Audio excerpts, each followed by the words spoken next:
can't wait to see the day when we all just put our fears away. If we're gonna reach the top, we gotta stop resisting all the love. And maybe we'll discover we are really like each other. Yes.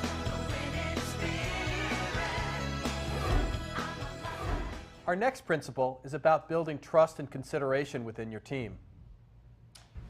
Maurice, you're a sales manager and one of your jobs is to build your team. And how do you build trust when you have a group of people sometimes going in a different direction? Well, pretty much I apply what you applied to me 20 years ago. You give the guys the tools and then you trust that they're going to, do well with that and make good judgments. So you just got to let them go. Maurice was point guard when I was coaching basketball in the 80s, and quite a good player, scholarship player. Maurice, what did you learn about trust from sports? Well, you got to trust that everybody else is going toward the same goal on your team. So if you're, conditioning, you got to trust that everybody's doing 110% at all times. And I trust that that guy on my side is doing everything he needs to do to prepare for the game. So that's what I've learned, and I apply it in everyday business. Hey, Kurt, how does consideration show up? Sometimes coaching kids in lacrosse, you say, gosh, you've got really terrific skills and you really think about consideration across the team. But how does it really show up as consideration in large development projects? I mean, how do you really think about being considerate of the other members of your team?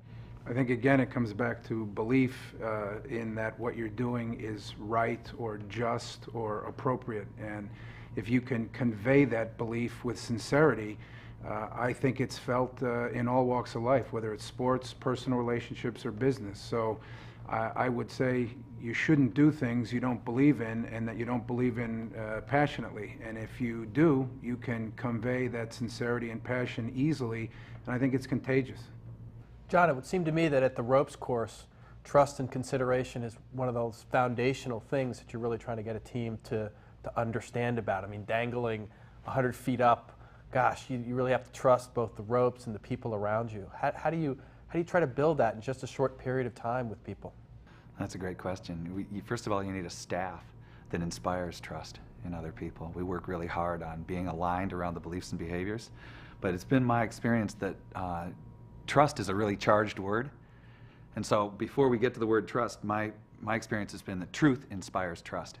And when you create an environment where people are authentic and people are real and there's a really high regard for the truth, and I'm talking about a considerate kind of truth. You have taught me a term that we've used for years now, which is courageous conversations. That we'll sit down and have a courageous conversation, which is, hey, there's a disconnect here. I need to ask you. I'm not understanding something that's going on here. I've got a great story about trust, if you want to hear it. Definitely. Absolutely. And now, I mean, it's kind of it's funny because, as I said, trust starts early with the offensive lineman and the quarterback. And one of the reasons is, one of the biggest fears of the head coach is the quarterback-center exchange. The ball should never hit the ground. It's the simplest thing. You're passing the thing between your legs to a guy. How hard can that be? And they hate when the ball hits the ground. So trust starts early with the lineman. And one day I was, quarterbacks get there early. I go into the meeting, I'm early, my offensive line, they usually show up when they can. But my center's there early one day, and he's sitting in the meeting room, the team meeting room. We usually had a meeting at 8. He's sitting there early, and he's eating. And he's got a big quart of chocolate milk, and he's got the biggest green chili bean burrito I've ever seen in my life. And you can imagine what that does to a man's system at 7:30 in the morning. But even worse was, all I could imagine is where my hands had to be for the rest of the day, right? So you can see how trust between myself and the lineman, knowing that he's not going to have a problem during the day while my hand's in that position, that there's a lot of trust that happens pretty quick.